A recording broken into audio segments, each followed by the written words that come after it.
हम सब के बड़े भाई, हमारे सियासी सरपरस्त, हमारे अगुआ, उत्तर प्रदेश में हमारी रहनुमाई करने वाले, बलरामपुर की सरजमीन से तशरीफ़ लाए ऑल इंडिया मजलिस इत्तेहादुल मुस्लिमीन भागीदारी संकल्प मोर्चा के पहले अनाउंस किए गए कैंडिडेट डॉक्टर अब्दुल मन्नान साहब, आपकी और मोहम्मद अली साहब की वलवला अंगेज़ तकरीरों के बाद मेरे पास तो अल्फाज ही नहीं है कि मेरे समझ में नहीं आता कि मैं अपनी बात को शुरू कहाँ से करूं और ख़त्म कहाँ करूं। आप दोनों अलीगिरियन हैं माशाल्लाह, और अलीगिरियन बड़े चालाक भी होते हैं। वो किसी को कोई मौका ही नहीं देते कि मेरे बाद इसे बोलने का मौका मिले। और इंशाअल्लाह ताला जब ये हमारे बड़े भाई डॉक्टर मन्नान साहब विधानसभा के अंदर जाएंगे उत्तर प्रदेश में, तो किसी को बोलने का मौका नहीं देंगे। हम सब मिलकर के दुआ करेंगे, मेहनत करेंगे, जिद्दोजहद करेंगे। डॉक्टर मन्नान साहब को इस मर्तबा उत्तर प्रदेश की ऐवान में हमें भेजना है, भेजेंगे ना इंशाअल्लाह। उसके पहले एक इलेक्शन आ रहा है, वो है जिला पंचायत का इलेक्शन। इस सीट से हमारे पास दो कैंडिडेट, दोनों मजबूत, दोनों की दावेदारी मजबूत, फिरोज साहब, जुनैद साहब, दोनों लोग चुनाव लड़ना चाहते हैं। 26 तारीख को सुप्रीम कोर्ट का एक फैसला आना है, हम उसका इंतजार कर रहे हैं। हम किसी को नहीं खोना चाहते, ना जुनैद साहब को, ना फिरोज साहब को। दोनों हमारे लिए खास है, दोनों हमारे अपने हैं, दोनों हमारी पार्टी के वफादार सिपाही हैं, और हम दोनों सिपाहियों में से किसी सिपाही को खोना नहीं चाहते। अब ये तय करना इनका काम है कि ये पार्टी के कितने मजबूत सिपाही हैं। ये बैरिस्टर असदुद्दीन ओवैसी साहब के कितने मजबूत सिपाही हैं। ये 26 तारीख को मैं इंशाअल्लाह खुद इन दोनों लोगों के साथ बैठ करके बात करूंगा और मिल करके इंशाअल्लाह इस मसले का हल हम निकालेंगे। उसके लिए हमें घबराने की और मायूस होने की जरूरत नहीं। पार्टी का फैसला मुझे उम्मीद है सरफराज साहब और जुनैद साहब दोनों लोग मानेंगे, लेकिन मैं पार्टी का जो भी फैसला लूंगा दोनों लोगों को साथ में बैठा करके दोनों लोगों की बातें सुन करके फैसला लूंगा इंशाअल्लाह ताला। मेरे दोस्त, बात तो बहुत हुई, मैंने कहा ना समझ में नहीं आता शुरू कहां से करें। परों को खोल जमाना उड़ान देखता है, परों को खोल जमाना उड़ान देखता है, घरों में बैठ के क्या आसमान देखता है। थोड़ा सा मैंने चेंज किया है। गैर परों पर उड़ सकते हो, गैर परों पर मसनूई पैर अगर पर लगा दिया जाए तो थोड़ी देर के लिए आप हवा में, जैसा सपने में देखते कि मैं उड़ रहा हूं, थोड़ी देर बाद आप बेड पे गिर जाते हैं। गैर परों पर उड़ सकते हो, हद से हद दीवारों तक। अंबर पर तो वही उड़ेंगे जिनके अपने पर होंगे।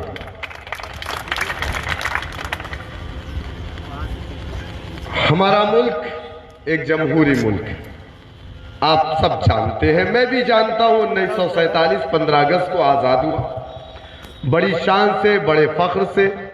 जिस तिरंगे को हमने बनाया उस तिरंगे को अपने घर की छतों पर लगाते हैं और जनगण मन पढ़ते हैं।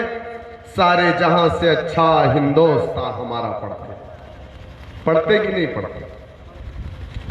हमारे मदरसे में तिरंगे फहराए जाते हैं।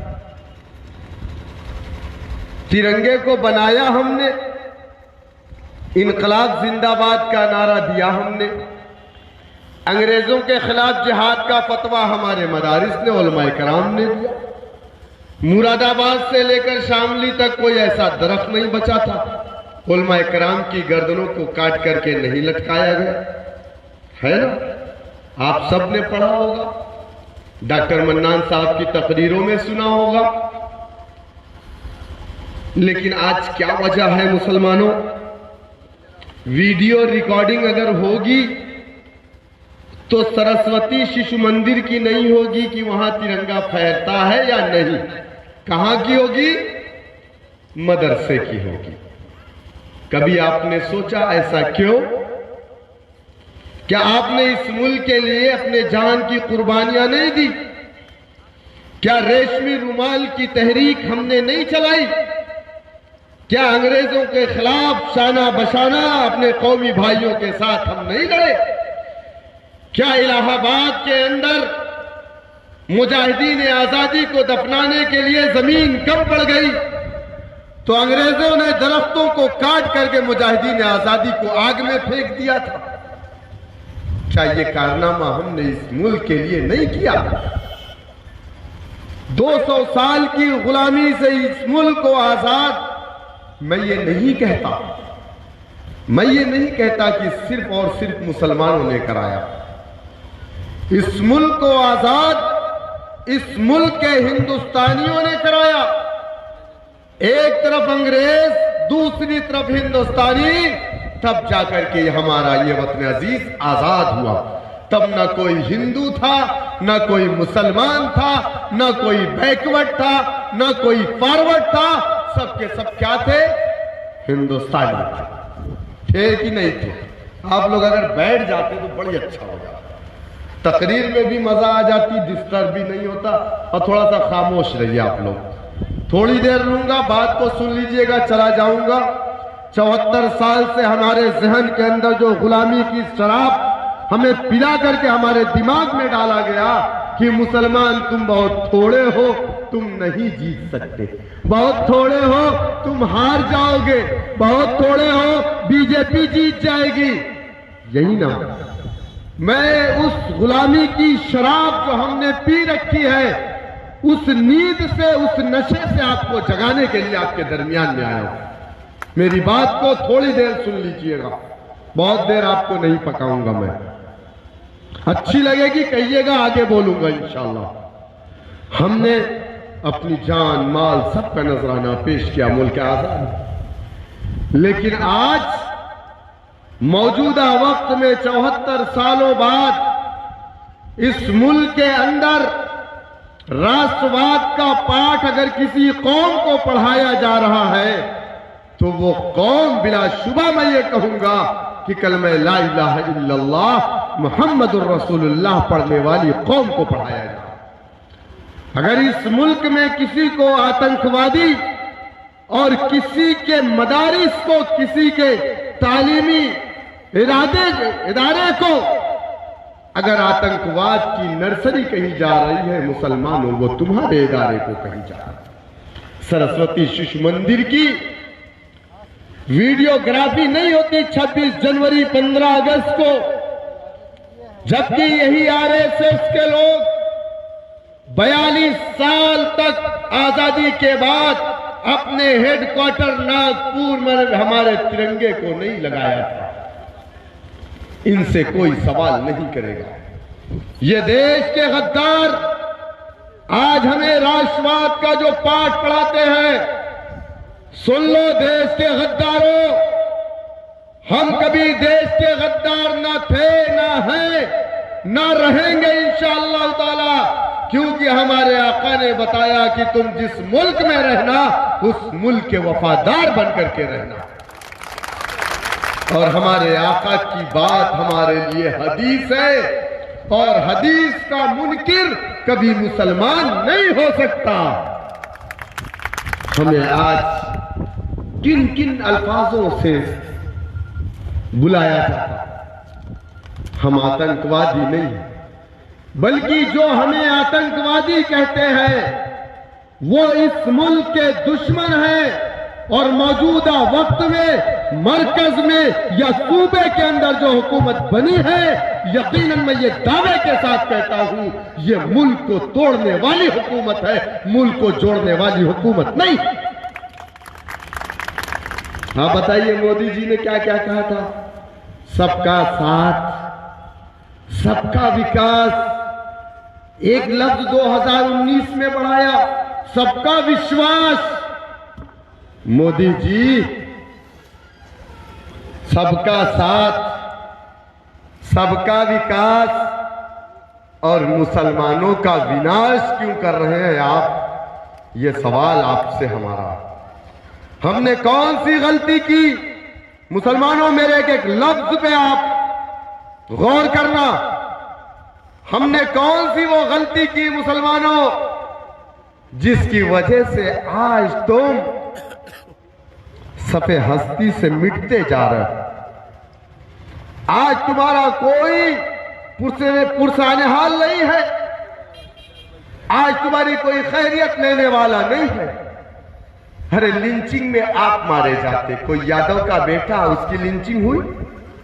समाजवादी पार्टी के लोगों में आपसे भी सवाल कर रहा हूं, जो घूम घूम करके चाय के होटलों पे बैठ के, पान की दुकानों पे खड़े होके, चूना चाट के, बीड़ी पी के, चाय पी के, अरे वैसी तो बीजेपी का एजेंट है, वैसी तो बीजेपी का एजेंट है।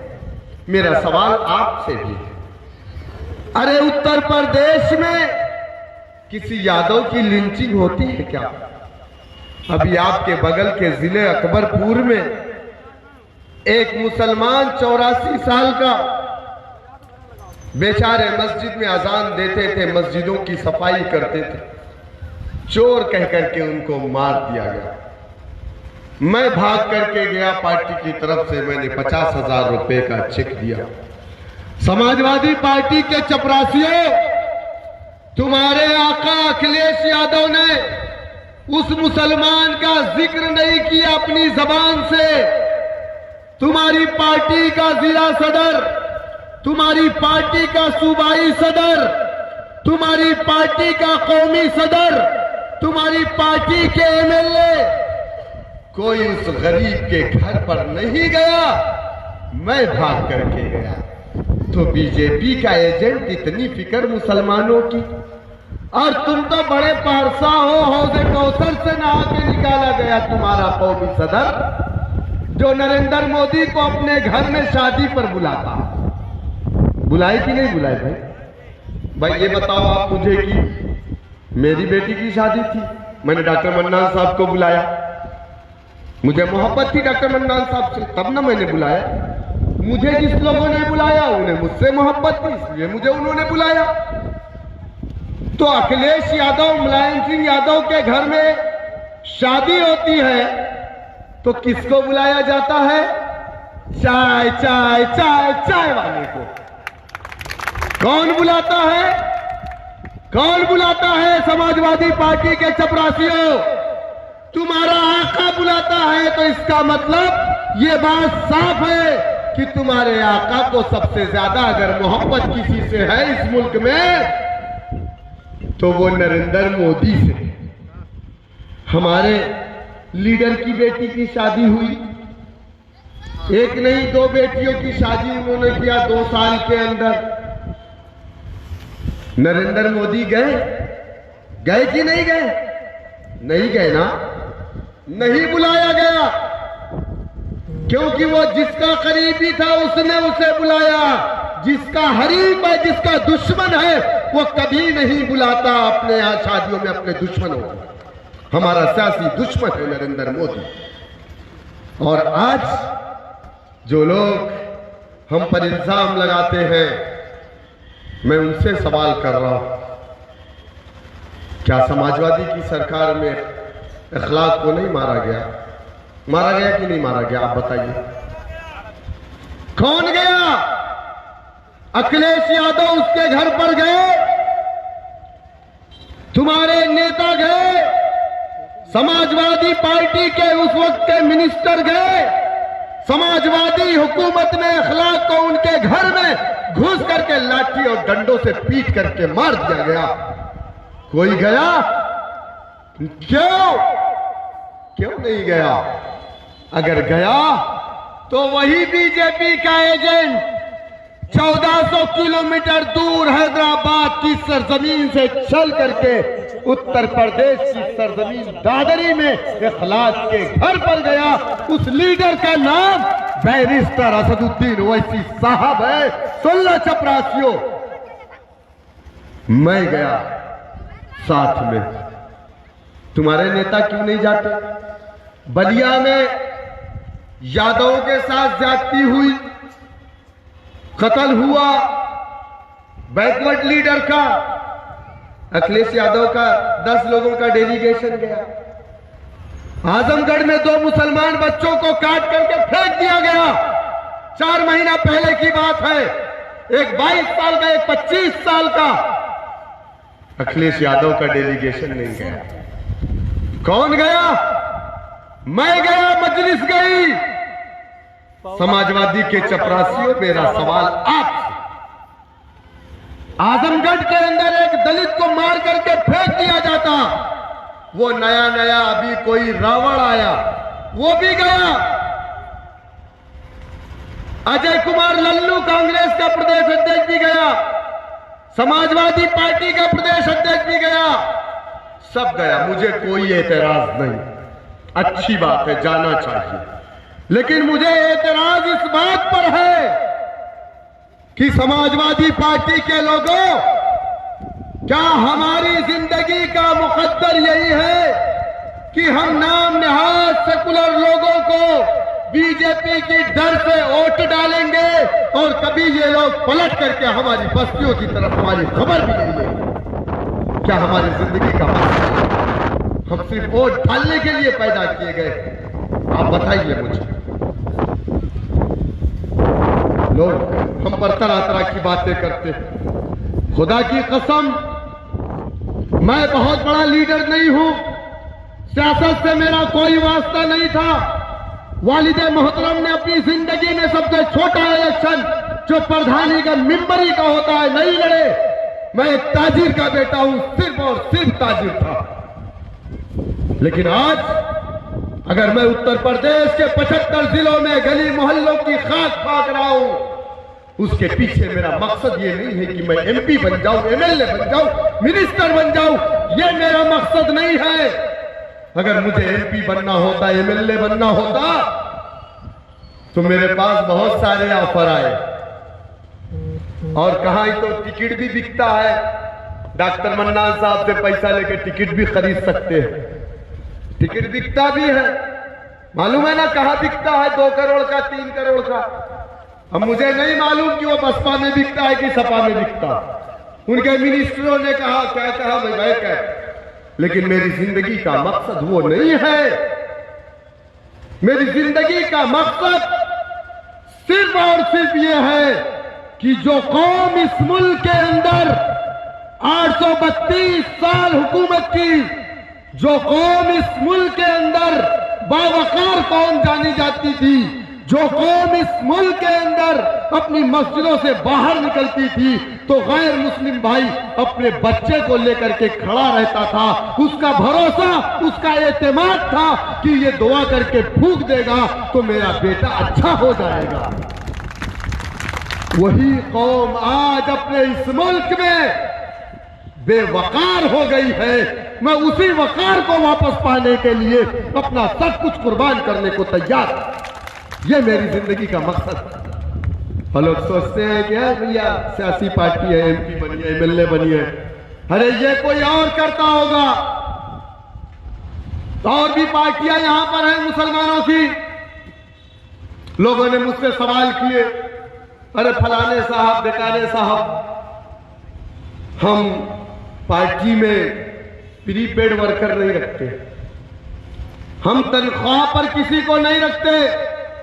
वसीम साहब इतनी देर अगर किसी स्टेज पर होते तो 10,000 रुपया इनको बतौर शायर नजराना मिलता, लेकिन यहां बैठे हैं, अपनी गाड़ी से भी आना पड़ा, पैसा भी लगाना पड़ा, वक्त भी देना है।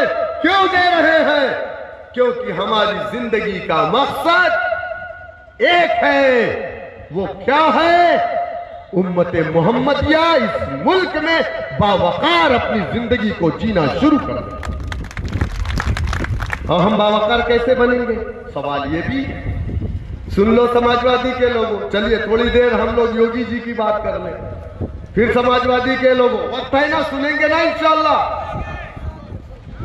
जो लोग कहते थे सबका साथ सबका विकास। वही लोग जो अपने छत पे तिरंगे को नहीं फहराते थे, जो हमें आतंकवादी कहते, आज वो सरकार में है। इस मुल्क को सबसे बड़ा खतरा इस्लाम से या मुसलमान से या हिंदू से नहीं है। इस मुल्क को सबसे बड़ा खतरा अगर किसी से है तो वो भारतीय झूठ पार्टी, जिसका मुखिया जेपी नड्डा है, जिस पार्टी की हुकूमत है, सबसे बड़ा अगर खतरा इस मुल्क को किसी से है तो वो आरएसएस से है, बीजेपी से है, संघ परिवार से है, हिंदू युवा वाहिनी से है, विश्व हिंदू परिषद से है कि नहीं? आप बताइए, गलत कह रहे हैं? नफरत इस मुल्क में कौन फैला रहा है? हम। आजादी के बाद कौमी यकजहती का प्रोग्राम सिर्फ हमने किया। डॉक्टर साहब, कौमी यकजहती का प्रोग्राम इस मुल्क में आजादी के बाद से सिर्फ हमने किया। अपने स्टेज पे अपने कौमी भाइयों को बुला करके बैठाया, साधु को बैठाया, पंडित जी को बैठाया, यादव जी को बैठाया। हमने गंगा जमुनी तहजीब को दिखाने की, बताने की कोशिश की, लेकिन तुमने हमें बार बार एक ही बात बैठकर, मोदी जी बड़े बड़े जुमले। हिंदू भाइयों, मैं आपको बताना चाहूंगा, जुमलों से देश नहीं चलता। अगर जुमलों से देश चलता तो आज साउथ कोरिया बहुत आगे होता, बहुत डायलॉग बोलता।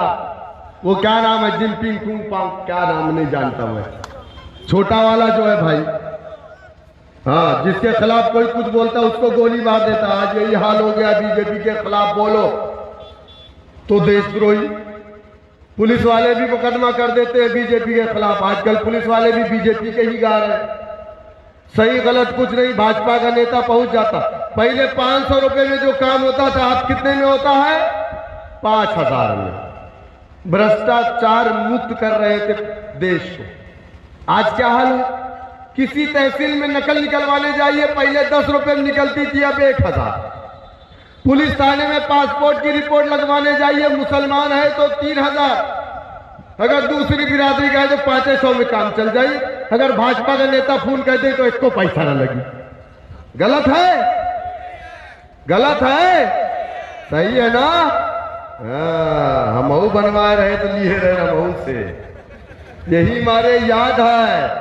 अब पुलिस वाले कहिए नहीं, हम लोग पैसा ना लेते। ये लोग पैसा लेना बंद कर देंगे जिस दिन डॉक्टर अब्दुल मन्नान उत्तर प्रदेश की विधानसभा में जाएंगे, तब बंद हो जाएगा, तब इंसाफ होगा इंशाअल्लाह। मोदी जी ने कहा सबका साथ सबका विकास, जय श्री राम बोल दिया। पेट्रोल का दाम कितने में कर दिया? कितने में पेट्रोल है? 100 रुपया शतक मार रहा है मोदी जी पेट्रोल। और तुम्हारे यहां उत्तर प्रदेश का एक आदमी बैठा कुछ भी बोलता है। छोटे से है, 4 फीट के हैं, मुझसे ज्यादा खूबसूरत भी नहीं है, कुछ भी बोलते रहते हैं वो। अभी बीच में लाए एक चीज, क्या, लव जिहाद। अब उनको जिहाद के माने ही नहीं मालूम। अब उनको क्या बताए? चीलम मार के लोग मस्त रहते हैं, उनको जिहाद के माने नहीं। जिहाद के माने परिश्रम करना, जिद्दोजहद करना। लेकिन उनको एक ही चीज समझ में आती, मुसलमान है तो लव करता है। भाई, मुसलमानों की फितरत में मोहब्बत है, हम मोहब्बत करते हैं, मोहब्बत बांटते हैं, ये हमारे आका ने हमें सिखाया। तो इनको तकलीफ होती। भाई, हम अगर खूबसूरत है तो इसमें हमारी कौन सी गलती है? इसमें गलती किसकी? अगर किसी ने हमारे पास ऑफर भेज दिया हमारी खूबसूरती को देख करके, तो इसमें गलती हमारी तो नहीं ना। मोदी जी, योगी जी, अल्लाह सुब्हानहू व तआला ने हमको खूबसूरत बनाया। जब लोग हमको पसंद करते हैं तो हम क्या करें? हम तो कभी इनकार करने वाले लोग हैं नहीं।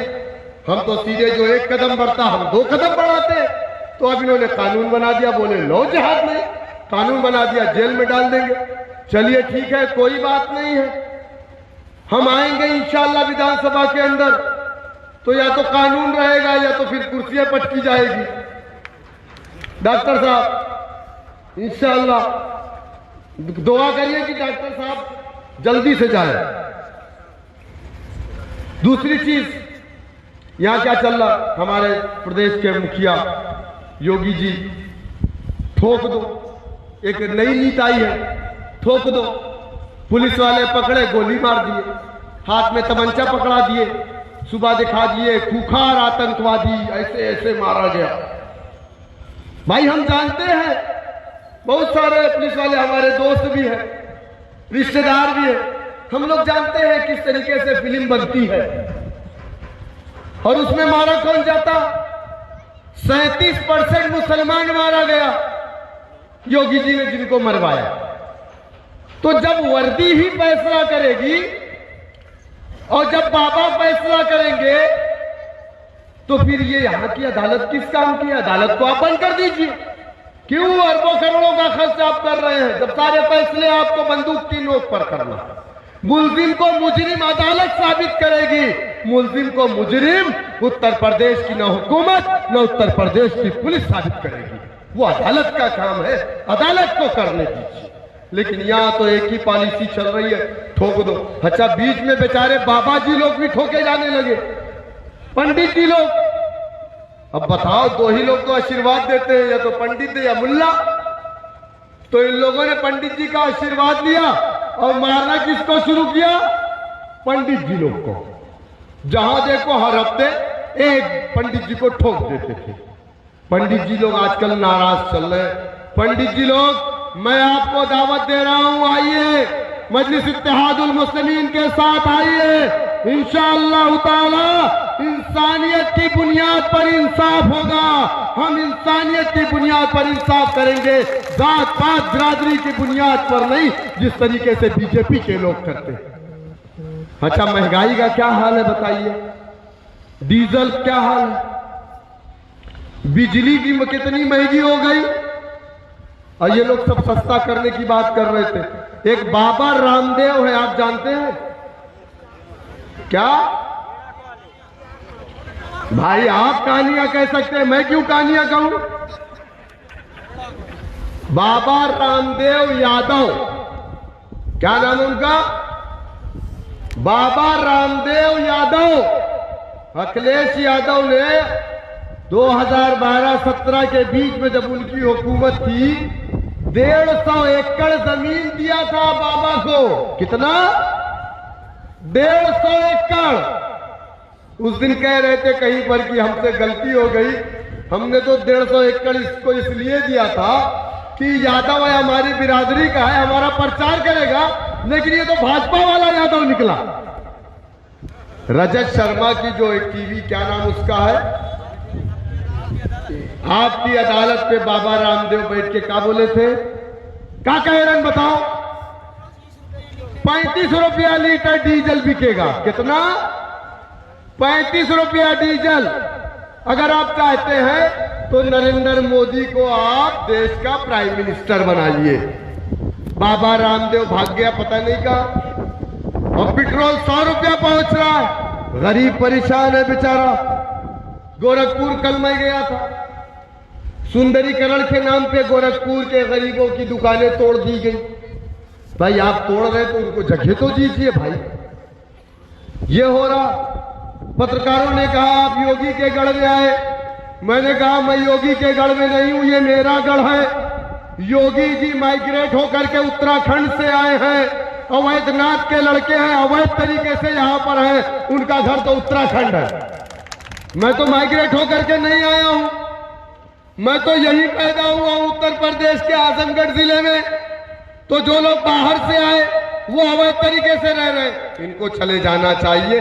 नहीं, इस बार तो इंशाल्लाह 22 में हम लोग रुखसत कर देंगे, करेंगे ना इंशाल्लाह। मेरे भाई, मैं आप तमाम से बस एक ही बात कहूंगा कि मुत्तहिद हो तो बदल डालो निजामे गुलशन, मुत्तहिद हो तो बदल डालो निजामे गुलशन, मुंतशिर हो तो मरो शोर मचाते की।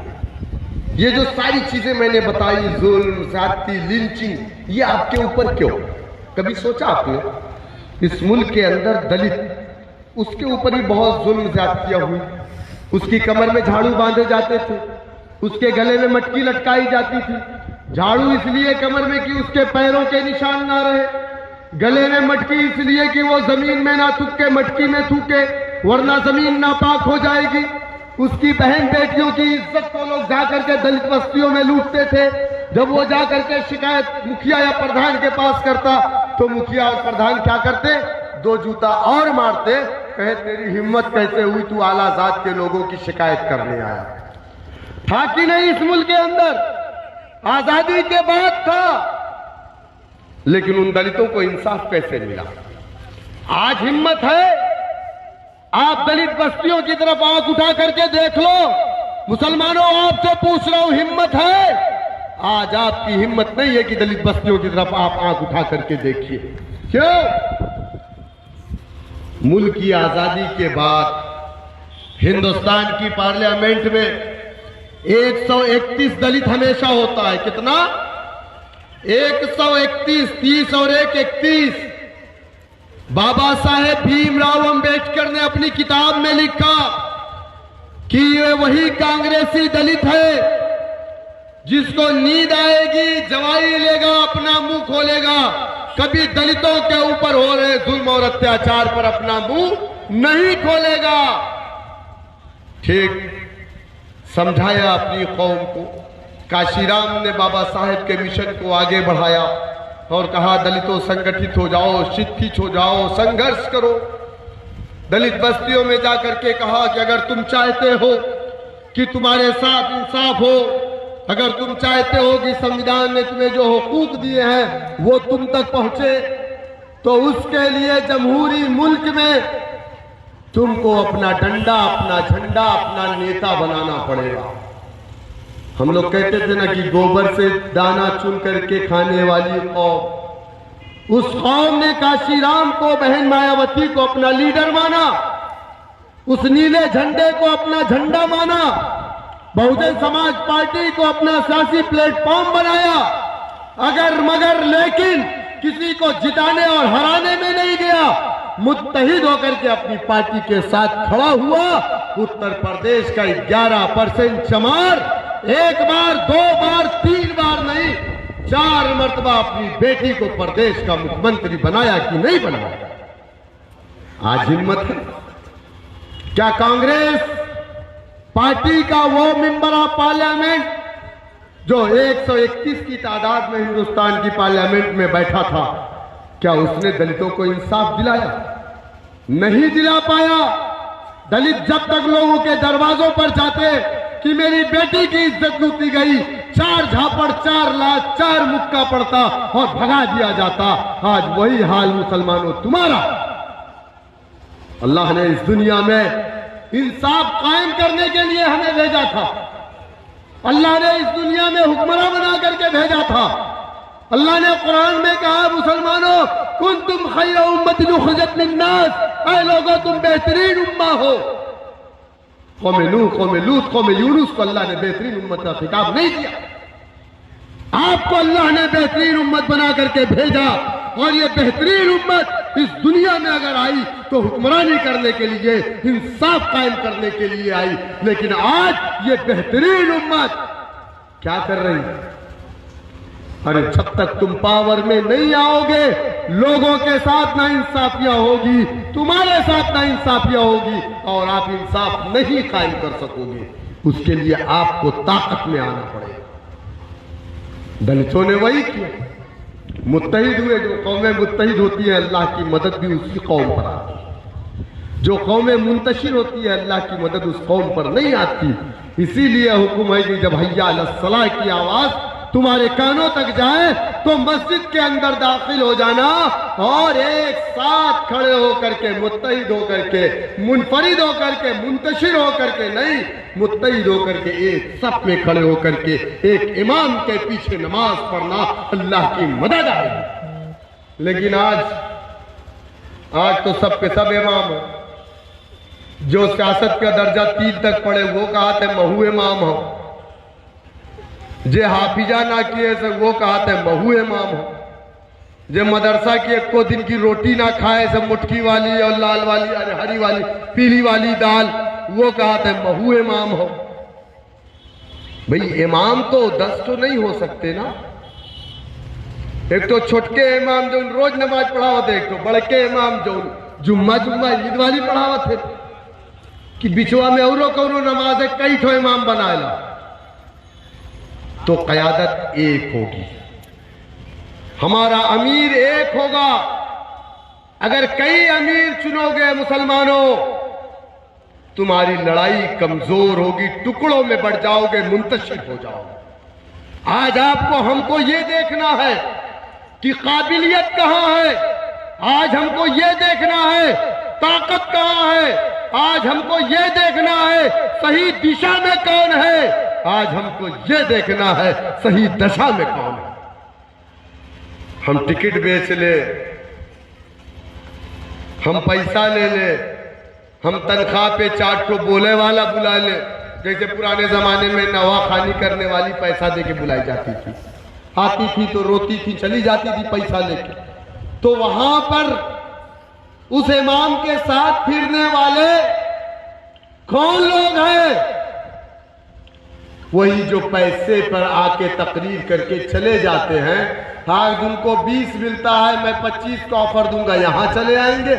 लेकिन मुझे ऐसे लोगों की जरूरत नहीं है, मुझे ऐसे लोगों की जरूरत है जिनका दिल रोए तो आंख से आंसू गिरे कौम के लिए, जो पैसे के लिए आकर के स्टेज पे न रोए। मुझे ऐसे लोगों की जरूरत। बस मैं आपसे यही कहने आया हूं कि जिस तरीके से दलितों ने अपने आप को मुत्तहिद किया, मुनज़्ज़म किया और अपने हुकूक को मांगा नहीं, केंद्र की सरकार जो भी रही उसके मुंह में हाथ डाल करके अपने हुकूक को छीन लिया। आज मुसलमान पर शौकत भाई मेरे पास पटवागिरी पोटिया ना लगती, शौकत भाई पता नहीं के गाय काट के फेंके रहा, मोरे भैया के उठाए ले गए, ये भी चल रहा है। जब देखते हैं कि हिंदू मुसलमान साथ में बैठ के चाय पीने लगा, ये लोग कहीं ना कहीं इस तरीके के काम कर देते, वाहियात। जानवर काट के फेंक देंगे, 4 कुरैशी बिरादरी को उठा ले जाएंगे, जेल में डाल देंगे, NSA लगा देंगे, उसका परिवार तो बर्बाद हो गया ना।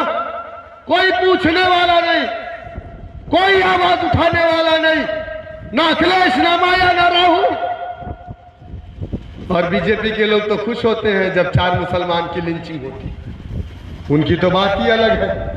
लेकिन जो हमारे दोस्त बने पड़े हैं उनका क्या हाल, वो तो खामोश।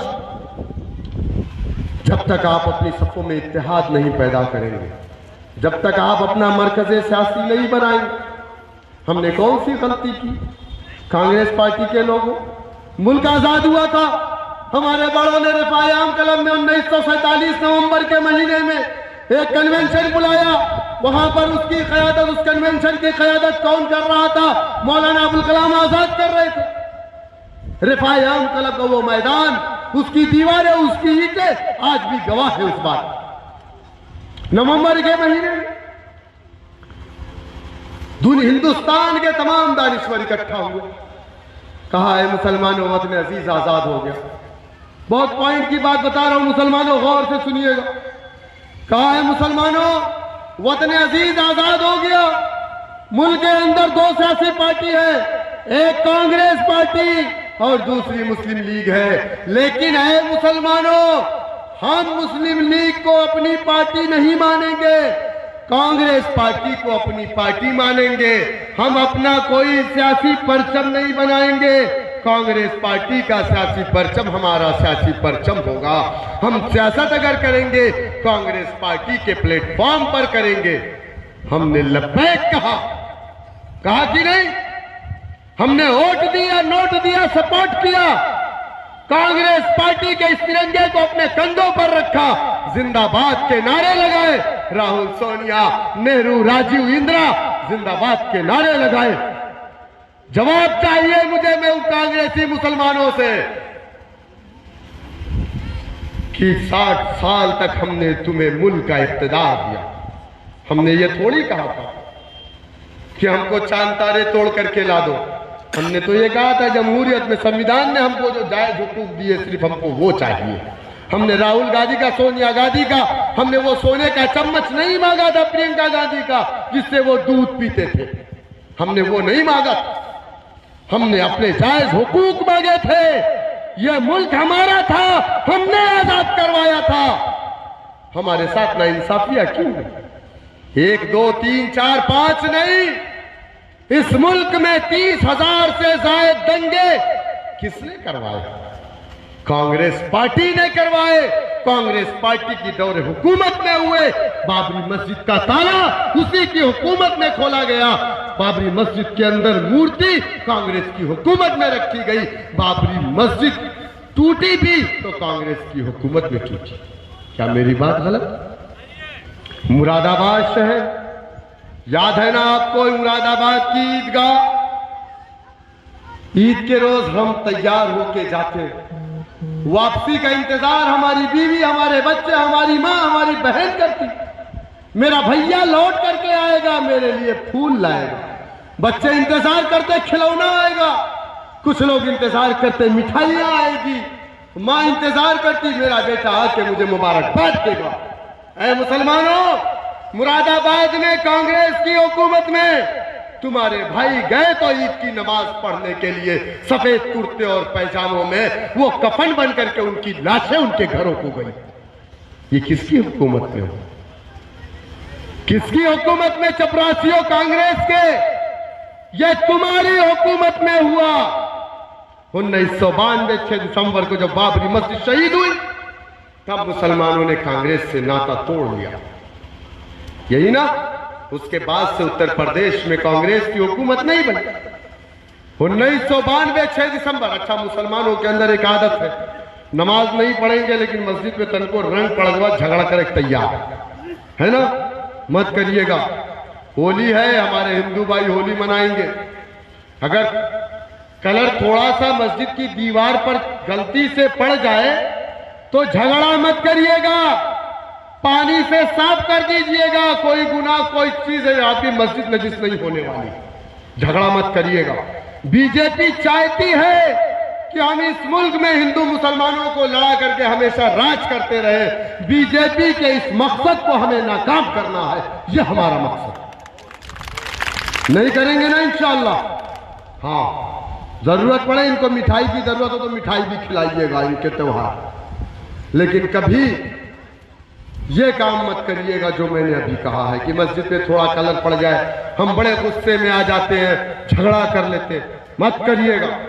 लोगों को बताइए कि हम मजलिस वाले हैं, अमन पसंद लोग हैं। जब मैं ये झंडा लेके पहली बार निकला, लोगों ने कहा आतंकवादियों का झंडा लेके कहां घूम रहा? क्या क्या तंज हुआ। बैर कैप मेरे दोस्तों, मैं आपसे कह रहा था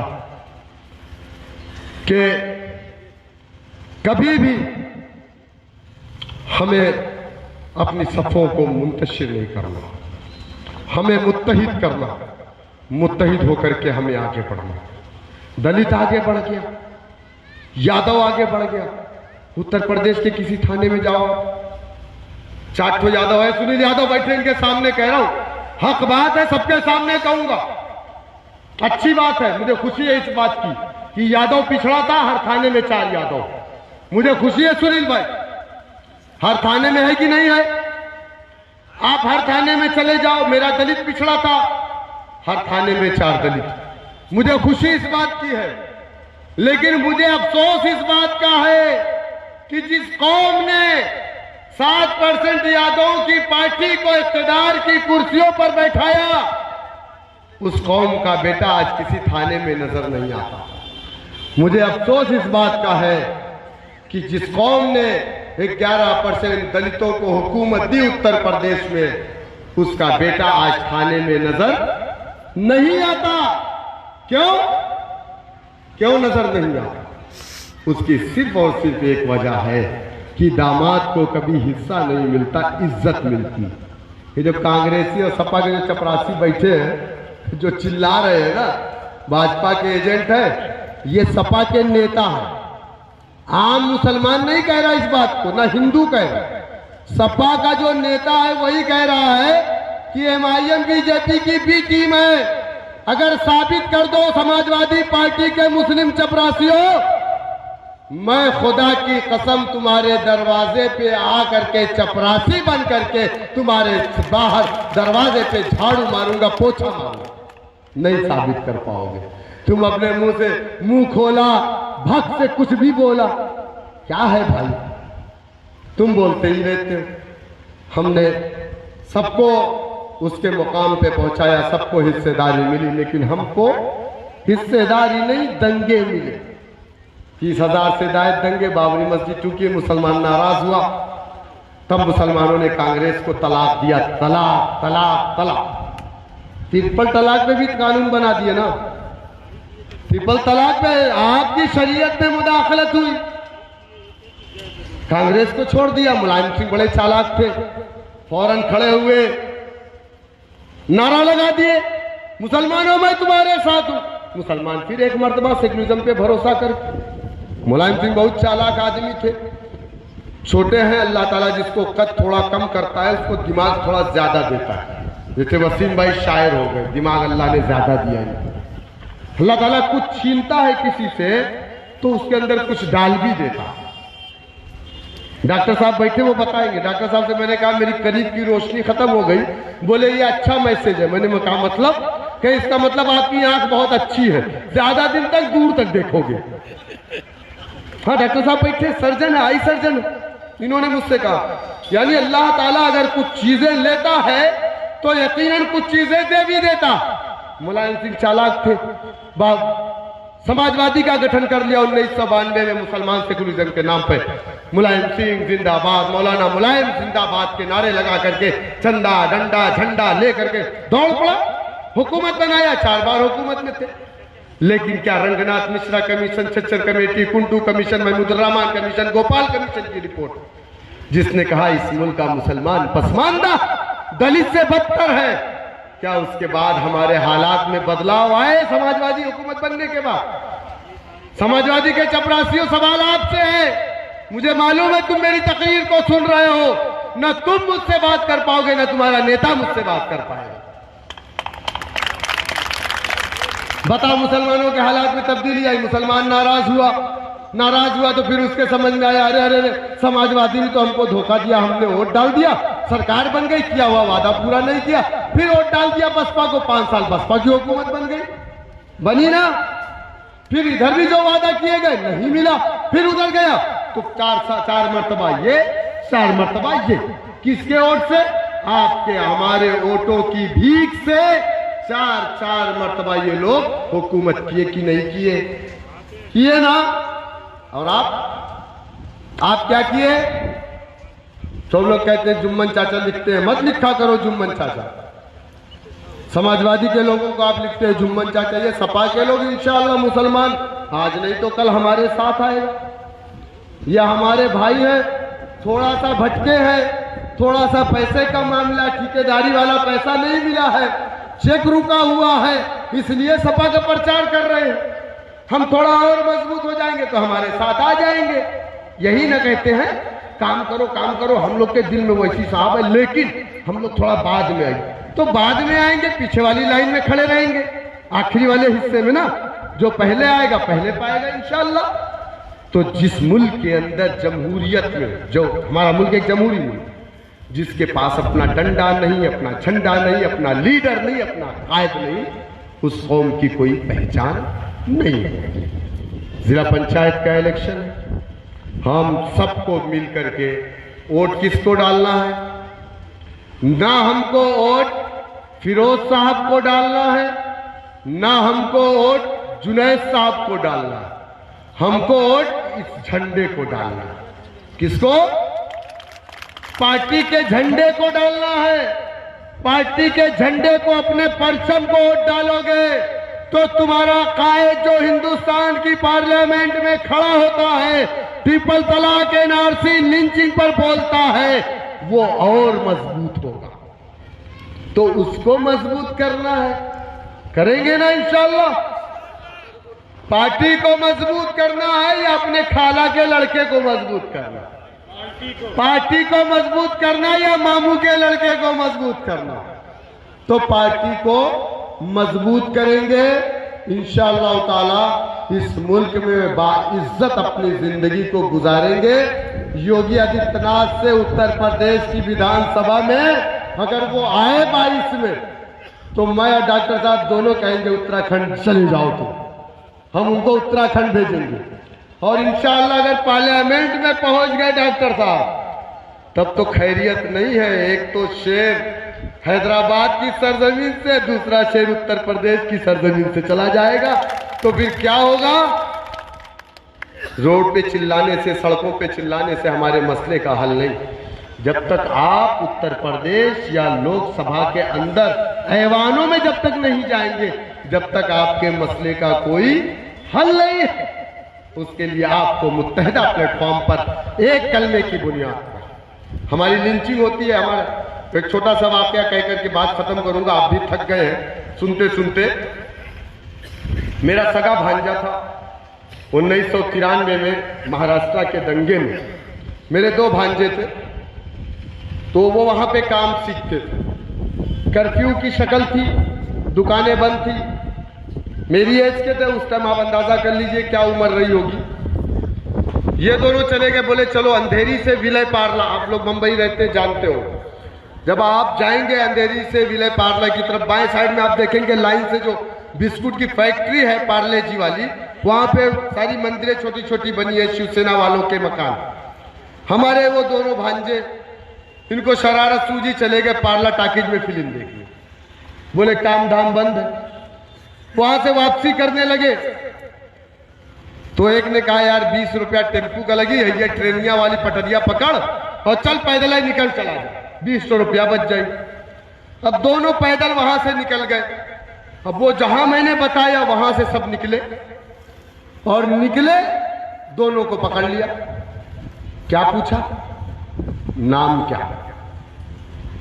या ये पूछा था शिया क्या, या ये पूछा था देवबंदी है, या ये पूछा था अंसारी, या ये पूछा था मंसूरी, या ये पूछा था हाशमी, या ये पूछा था इदरीसी है, या ये पूछा था शेख है, पठान है। ये नहीं पूछा था। एक अभी जिंदा बच गया।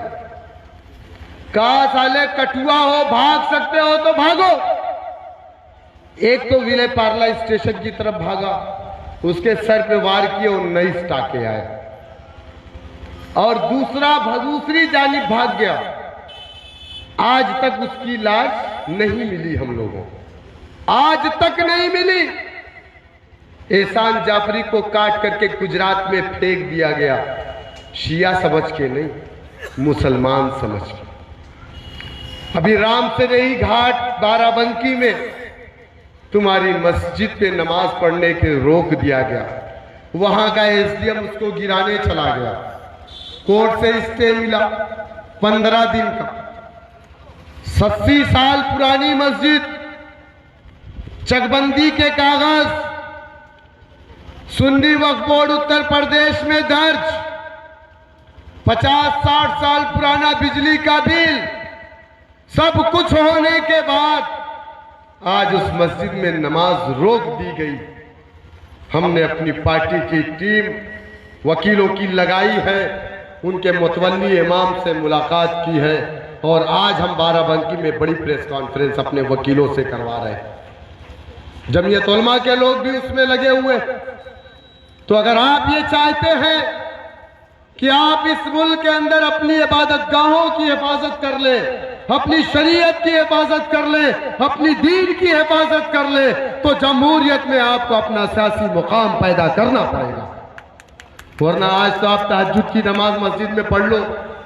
मौलाना अली मियां नदवी ने बहुत पहले कहा था कि अगर मुसलमान बेदार नहीं हुआ सियासी एतबार से, तो वो वक्त दूर नहीं है कि जब उसे 5 वक्त की नमाज मस्जिदों में पढ़ने की इजाजत नहीं दी जाएगी, उसके लाउड स्पीकर को उतार दिया जाएगा। आज इलाहाबाद की वीसी बेचारी को कान में तकलीफ होती है, रात भर पता नहीं क्या करती है, कि वो दिन में सोती है, सुबह होने के बाद वो मुझे नहीं मालूम क्या करती, अजान से उसको तकलीफ होती है।